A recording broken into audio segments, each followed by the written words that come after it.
याआधी आपण महाराष्ट्रातल्या काही निष्ठावंत नेत्यांविषयी जाणून घेतलं होतं।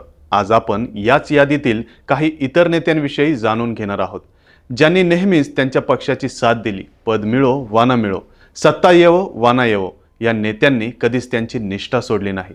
त्यामुळे एक निष्ठावंत कसा असावा याबद्दल नेहमी या नेत्यांची उदाहरणं दिली जातात। म्हणूनच कोणते आहेत ते नेते ज्यांची निष्ठाच त्यांची ओळख बनली आहे, ते जाणून घेऊयात आजच्या या व्हिडिओमधून।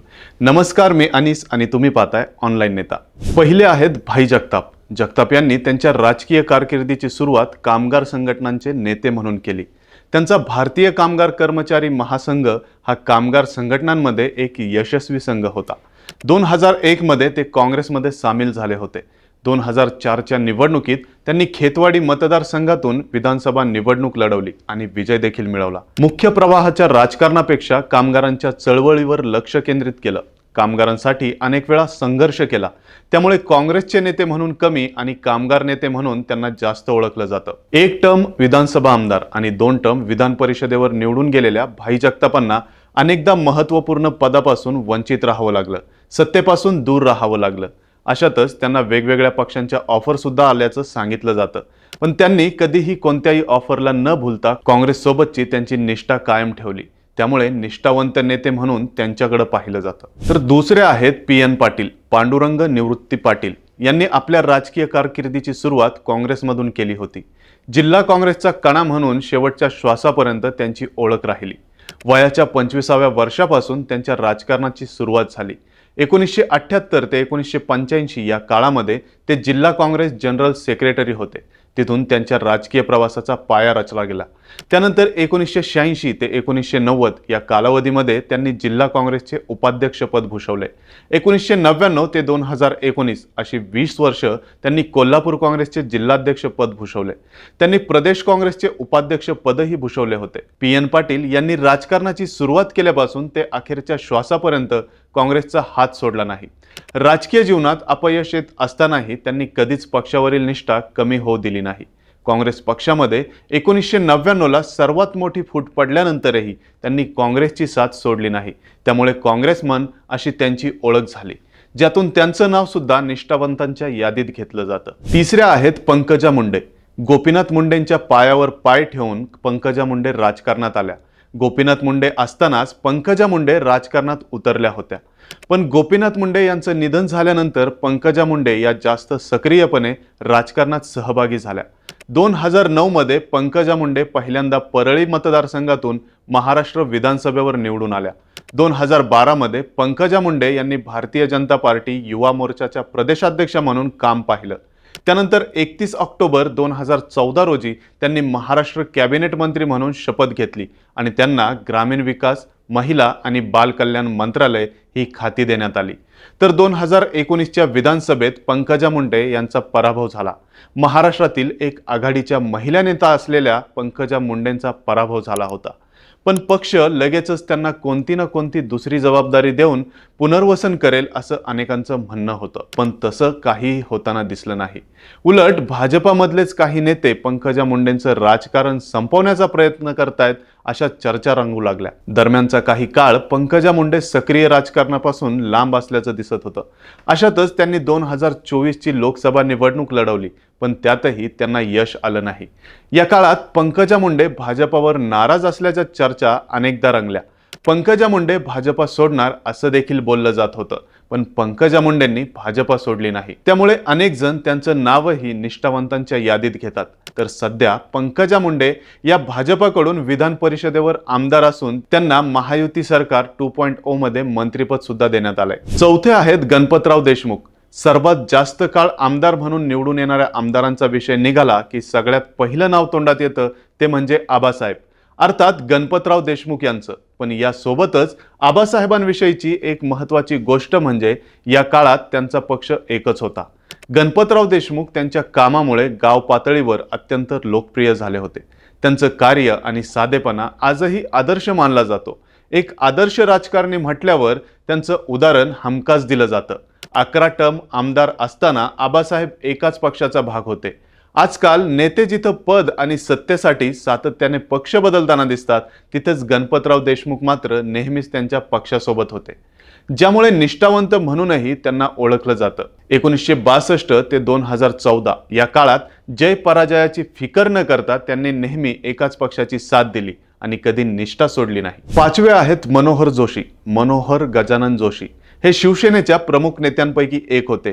त्यांनी 1995 ते 1999 पर्यंत महाराष्ट्राचे मुख्यमंत्री आणि 2002 ते 2004 पर्यंत लोकसभेचे अध्यक्ष म्हणून काम पाहिले। चारही विधिमंडळांवर निवडून आलेल्या राजकारण्यांपैकी ते एक होते। याच वर्षी म्हणजे 2025 ला त्यांना भारत सरकारकडून मरणोत्तर पद्मभूषणने सन्मानित देखील करण्यात आले। मनोहर जोशी यांनी 1968 मध्ये शिवसेनेकडून मुंबई महानगरपालिकेत नगरसेवक म्हणून निवडून येऊन आपल्या कारकिर्दीची सुरुवात केली होती। त्यानंतर शिवसेनेमधूनच त्यांनी महापौर, आमदार, मुख्यमंत्री, खासदार अशा विविध पदांवर काम केलं। शिवसेनेत काम करताना त्यांना सत्तेत कमी आणि सत्तेच्या बाहेर जास्त राहावं लागलं। अनेकदा वेगवेगळ्या आरोपांना सामोरं जावं लागलं, पण त्यांनी कधीही शिवसेनेची साथ नाही सोडली। बाळासाहेब ठाकरे यांचे विश्वासू व एक सच्चा शिवसैनिक म्हणून त्यांना ओळखलं जाऊ लागलं। त्यामुळे मनोहर जोशी यांचं नाव सुद्धा निष्ठावंतांच्या यादीत घेतलं जातं। सहावे आहेत पतंगराव कदम। एकीकडे शिक्षण सम्राट म्हणून नवीन ओळख मिळाली असताना पतंगराव कदम यांनी महाराष्ट्राच्या राजकारणातही घट्ट पाय रोवले होते। पतंगराव कदम हे काँग्रेसचे नेते होते। स्वर्गीय यशवंतराव चव्हाण यांची जन्मभूमी असलेल्या भिलवडी वांगी मतदारसंघातून 1985 साली ते पहिल्यांदा आमदार म्हणून निवडून आले। 1990 मध्ये प्रथम ते राज्याचे शिक्षण मंत्री बनले। 1992 साली शिक्षण व पाटबंधारे खात्याचे मंत्री, तर 1999 ते 2004 या काळात उद्योग, वाणिज्य, संसदीय कामकाज मंत्री। नोव्हेंबर 2004 मध्ये सहकार, मदत आणि पुनर्वसन व शालेय शिक्षण मंत्री आणि मार्च 2009 मध्ये अशोक चव्हाण मंत्रिमंडळात ते वनमंत्री झाले। पतंगराव कदमांनी वयाच्या 20व्या वर्षी विद्यापीठ स्थापन केलं। 24व्या वर्षी एसटी महामंडळाचे सदस्य झाले। 7 विधानसभा जिंकले। 25 वर्ष मंत्रिमंडळात काम केलं। हा एवढा मोठा प्रवास अनेक अडचणींनी भरला होता। कधी यश मिळालं, कधी अपयश आलं, पण पतंगरावांनी कधीही काँग्रेस सोडली नाही। त्यामुळे त्यांचं नाव सुद्धा निष्ठावान म्हणून घेतलं जातं। 7वे आहेत पृथ्वीराज चव्हाण। आदर्श हाऊसिंग सोसायटी घोटाळ्यात अशोक चव्हाण यांना मुख्यमंत्री पदाची खुर्ची सोडावी लागल्यानंतर 2010 मध्ये पृथ्वीराज चव्हाण यांची नियुक्ती करण्यात आली होती। स्वच्छ प्रतिमा आणि राज्यात त्यांचा राजकीय समर्थक नसल्यामुळे ते काँग्रेसमध्ये बंड करू शकणार नाहीत, म्हणून महाराष्ट्राच्या मुख्यमंत्रीपदी त्यांची निवड करण्यात आल्याचं सांगितलं जातं। तसेच महाराष्ट्राचं मुख्यमंत्रीपद भूषवण्याआधी ते खासदार देखील होते। या काळात त्यांनी केंद्रीय मंत्री म्हणूनही काम पाहिलं होतं। दरम्यान 2019 मध्ये ते आमदार म्हणून निवडून आले होते, पण त्यांना सत्तेतून बाहेर बसावं लागलं होतं। तर 2024च्या विधानसभा निवडणुकीत त्यांचा पराभव झाला, पण त्यांनी काँग्रेसची साथ सोडली नाही। त्यामुळे पृथ्वीराज चव्हाण यांना निष्ठावंत म्हटलं जातं। 8वे आहेत सुधीर मुनगंटीवार। सुधीर मुनगंटीवार हे भाजपाचे राज्यातील एक मोठे नेते आहेत। आजवर अनेकदा त्यांची मंत्रिमंडळात वर्णी लागली। अनेकदा त्यांनी मंत्रिपद सुद्धा भूषवली आहेत। चंद्रपूर आणि वर्धा जिल्ह्यांचे पालकमंत्री म्हणूनही त्यांनी काम पाहिले। तसेच मुनगंटीवार 2010 ते 2013 पर्यंत भारतीय जनता पक्षाचे महाराष्ट्र प्रदेशाध्यक्ष होते। प्रत्येक वेळी मुनगंटीवारांनी पक्षाने दिलेली जबाबदारी अगदी चोखपणे निभावली। 2024च्या लोकसभा निवडणुकीत त्यांना चंद्रपूर मतदारसंघातून उमेदवारी देण्यात आली होती। यावेळी मुनगंटीवारांनी त्यांना ही निवडणूक लढवण्याची इच्छा नसल्याचं स्पष्ट केलं होतं, पण फक्त पक्ष आदेशाखातर त्यांनी ही निवडणूक लढवली होती, ज्यात त्यांचा पराभव झाला होता। त्यानंतर आलेल्या विधानसभा निवडणुकीत ते भाजपच्या तिकिटावर विजयी झाले होते, पण त्यांना महायुती सरकार 2.0 मध्ये स्थान मिळालं नाही, ज्यामुळे सुधीर मुनगंटीवार पक्षावर नाराज असल्याच्या चर्चा रंगल्या। कधी कधी मुनगंटीवार भाजपला घरचा आहेर देताना सुद्धा दिसत होते। या काळात सुधीर मुनगंटीवारांना मिळालेल्या एकूणच वागणुकीमुळे त्यांच्यावर भाजपा अन्याय करते, भाजपाच्या काही नेत्यांकडून त्यांचं राजकारण संपवण्याचा प्रयत्न केला जातोय, अशा चर्चा दबक्या आवाजात सुरू होत्या। पण तरीही त्यांनी पक्षांतर केलं नाही, त्यामुळे त्यांचं नाव सुद्धा निष्ठावंतांमध्ये घेतलं जातं। 9वे आहेत संजय राऊत। अंडरवर्ल्डच्या बातम्या देणारे संजय राऊत पत्रकारितेच्या जगतात प्रसिद्ध झाले। त्यांचं हेच काम बाळासाहेबांच्या नजरेत भरलं आणि त्यांनी 29 वर्षीय राऊतांना शिवसेनेचे मुखपत्र असणाऱ्या सामनाचं थेट कार्यकारी संपादक केलं। पुढे राऊत शिवसेनेसोबत सुद्धा जोडले गेले। संजय राऊत व राज ठाकरेंचे चांगले संबंध होते, त्यामुळे राज यांनी शिवसेना सोडल्यानंतर राऊत त्यांच्यासोबत जातील असं अनेकांना वाटत होतं, पण राऊतांनी बाळासाहेब ठाकरे व उद्धव ठाकरे यांची साथ सोडली नाही। शिवसेना उपनेता, नेता, प्रवक्ता, राज्यसभा खासदार अशा विविध पदांवर काम करणारे राऊत बाळासाहेब ठाकरेंनंतर उद्धव ठाकरेंचे सुद्धा विश्वासू बनले। आजवरच्या प्रवासात अनेकांनी शिवसेना सोडली, काही नेते तर अगदी शिवसेनेला खिंडार पाडून गेले, पण राऊतांनी कधीही पक्षाची व उद्धव ठाकरेंची साथ सोडली नाही। एवढंच काय तर एकनाथ शिंदेंनी शिवसेनेत बंड केलं, संजय राऊतांना जेलमध्ये सुद्धा जावं लागलं, पण तरीही राऊत हल्ले नाहीत। त्यामुळे संजय राऊतांना निष्ठावंत म्हटलं जातं। अनेक जण एक सच्चा शिवसैनिक, खरा निष्ठावंत म्हणून संजय राऊतांकडे बघतात। कारण का तर गेल्या काही वर्षांच्या चढ उतारांनी भरलेल्या प्रवासात संजय राऊतांनी उद्धव ठाकरेंची दिलेली साथ म्हणून।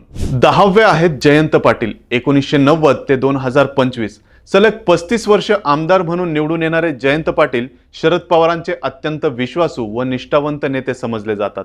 जयंत पाटलांनी राजकारणात काम करायला सुरुवात केल्यापासून शरद पवारांचा आदर्श ठेवला।